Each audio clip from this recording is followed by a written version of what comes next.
Jain pav.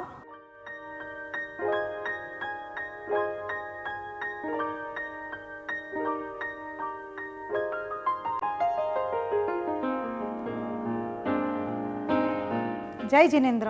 Welcome to Sanjeev Kapoor ખજાનો. હું છું અમીષા. આજે હું આપ સૌ માટે જૈન રેસિપીનો ખજાનો લઈને આવી છું. આજે આપણે અહીંયા બનાવશું જૈન પાવ. પાવ સાંભળે એટલે 2 મિનિટ માટે તો વિચાર થઈ જશે કે પાવ જૈન કેવી રીતે હોય. નોર્મલી પાવની વાત આવે એટલે એમ લાગે કે પાવ તો ઈસ્ટ વગર જરા બી ન બને, એમાં બી માઇક્રોવેવ વગર તો જરા બી ન બને. પણ જૈન વે અગર હોય તો ના ઈસ્ટ યુઝ થાય ન માઇક્રોવેવ યુઝ થાય. પણ આપણે આજે અહીંયા પાવ બનાવશું વગર ઈસ્ટ અને વગર માઇક્રોવેવથી. તો આપણે પહેલાં પાવ બનાવવા માટેની સામગ્રી લઈ લઈએ. મેંદો, દહીં, સાકર, સ્વાદ પ્રમાણે મીઠું, ફ્રૂટ સોલ્ટ, ઘી. હવે આપણે પાવ બનાવવાની તૈયારી કરીએ. પાવ બનાવવા માટે આપણે જે આ મેંદો છે એ લઈ લઈશું. એની અંદર આપણે આ દહીં નાખશું, થોડું પાણી નાખશું ને એક જ ડાયરેક્શનમાં 3 મિનિટ સુધી હલાવતા રહીશું.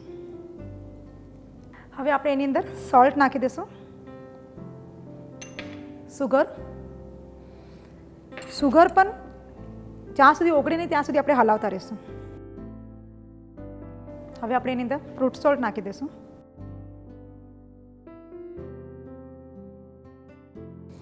આપણું પેન ગરમ થઈ ગયું છે. આપણે એની ઉપર પહેલાં ઘી લગાવી લઈશું. આ રીતે આપણે એને હલાવતા રહ્યું અને તમે જોઈ રહેશો ત્યાં સુધી સરસ મજાનું આ જે મેંદાનું જે બેઝ છે એમાં જાલી પડી ગઈ છે. એટલે બ્રેડ જે આપણું જે ફૂલેલું હોય એ રીતે ફૂલી જશે આ. હવે આપણે આ બેટરને આપણે પેનમાં નાખી દઈશું.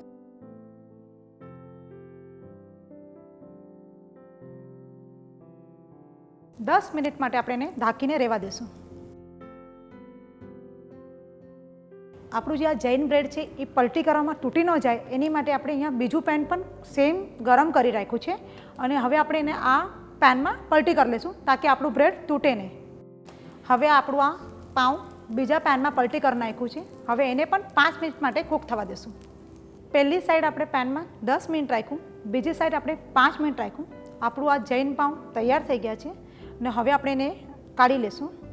હજુ બી ઘણા લોકો વર્ષી તપ કરે છે અને હવે છેલ્લા દિવસો છે તો ઘણા લોકોને મોઢું બી ચોખ્ખું કરવું હોય.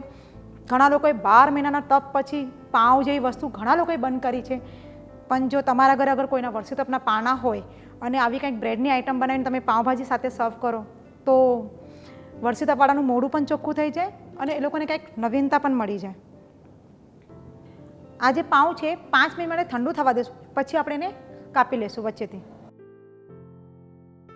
હવે આપણે એને એક ડીશમાં કાઢી લઈએ.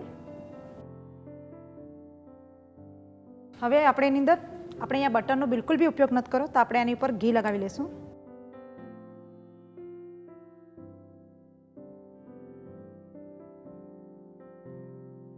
આ આપણા જૈન પાઉં તૈયાર થઈ ગયા છે. જે લોકો બિલકુલ બી બહારના પાઉં નથી ખાતા એ લોકો આ ઘરમાં બનાવીને ખાઈ શકે છે.